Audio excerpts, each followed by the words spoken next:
Ketika kamu dibentak orang lain, gimana cara menghadapinya dengan elegan? Pernah dibentak di depan orang, suara mereka keras, tapi yang lebih sakit adalah rasa direndahkan. Tapi dengerin baik-baik, orang yang perlu membentak sebenarnya sedang kalah dalam kendali. Ini 5 cara menghadapinya. 1. Jangan langsung bereaksi. Mereka ingin kamu terpancing, tapi diammu bisa lebih menampar dari teriakan mereka. 2. Tatap matanya, tapi jangan balas emosinya. Tunjukkan bahwa kamu hadir, sadar, tapi nggak mudah dijatuhkan. 3. Tahan bibirmu dari membalas, tapi izinkan hatimu untuk mengerti. Kadang, orang membentak bukan karena benci, tapi karena luka yang belum sembuh, tapi itu bukan tanggung jawabmu. Lo pernah nggak sih ngerasa capek ngomong, tapi orang tetap ngeyel nggak nurut?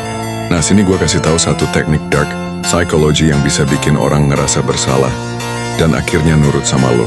Namanya guilt trigger. Ini cara halus tapi nusuk. Pertama, lo nggak usah marah. Cukup diem tapi kasih ekspresi kecewa. Tatapan kosong dan nada suara pelan. Bikin dia mikir, gue salah apa ya? Kedua, lempar kalimat yang ngena. Misalnya, gue nggak nyangka lo bakal kayak gini. Tapi ya udahlah, mungkin gue emang terlalu berharap. Boom, otak dia langsung mikir buat nebus kesalahan. Ketiga, inget ya, jangan langsung minta apa-apa. Biar dia yang nawarin bantuin lo karena dia udah nggak enak hati. Teknik ini kuat banget kalau lo pernah ngelakuin hal baik ke dia sebelumnya. Dia bakal ngerasa utang budi dan bersalah. Ingat, ini bukan buat nyakitin orang, tapi buat bikin mereka sadar dan mikir. Dipakai dengan bijak ya. Kalau ada yang marah ke kamu nggak harus teriak balik. Gunakan trik psikologi ini.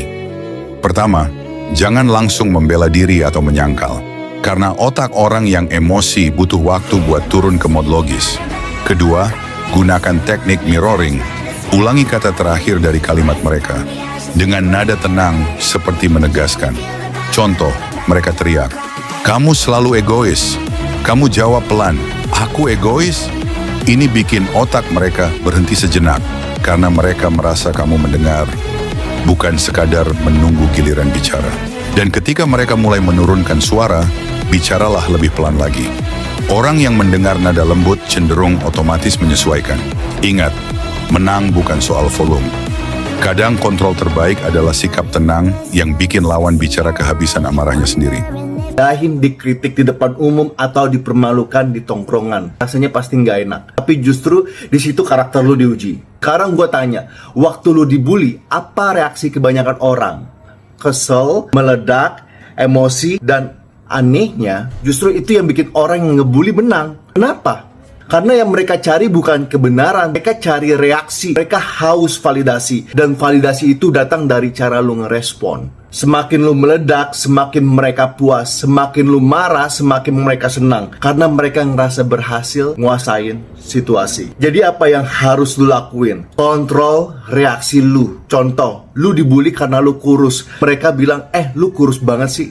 Lu jawab, emang. Selesai, udah nggak ada bensin buat mereka mainin ego lu. Tapi bukan berarti lu harus diem terus. Kalau tekanannya udah masuk ke fisik, beda cerita. Gue nggak anjurkan kekerasan, tapi gue anjurkan kesiapan. Karena di dunia nyata, gak semua bisa diselesaikan dengan teori. Latih self-defense, biar mental lu kuat dan badan lu siap. Saran gue, Muay Thai, boxing atau bela diri apapun bukan buat nyerang tapi buat jaga diri. Sekarang kalau tekanannya verbal, sosial di tempat umum, jangan langsung meledak, tahan reaksi, tarik nafas, mainin pikiran, bukan ego, lawan mereka bukan dengan mulut tapi dengan kontrol. Lu tahu kenapa itu powerful? Karena orang yang tetap tenang saat ditekan itu bukan orang lemah, itu orang yang punya kendali penuh. Dan kendali itu adalah bentuk tertinggi dari dominasi.